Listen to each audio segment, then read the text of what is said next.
Ulysses S.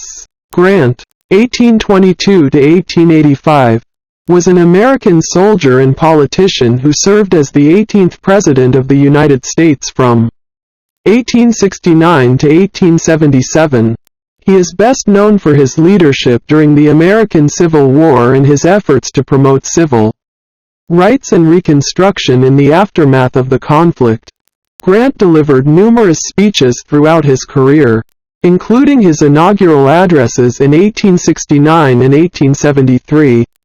In his first inaugural address, he emphasized the importance of national unity and called for an end to the sectionalism and divisiveness that had characterized the years leading up to the Civil War.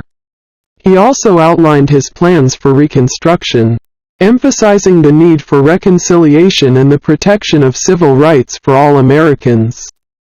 In his second inaugural address, Grant focused on the theme of peace, highlighting the successes of his administration in promoting economic growth and stability, and advocating for continued efforts to promote reconciliation and unity.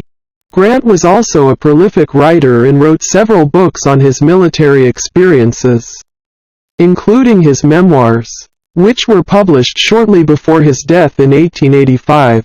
The memoirs are considered a classic of American literature and offer a unique perspective on the Civil War and the political and social issues of the time. Overall, Ulysses S. Grant's speeches and writings continue to be studied and celebrated today for their insights into the Hey there! We hope you're enjoying this video so far.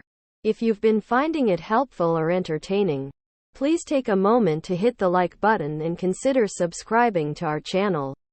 By doing so, you'll be supporting us and helping us to continue creating content that you love. We've got more great stuff in store, so don't miss out. Thanks for watching and don't forget to like and subscribe.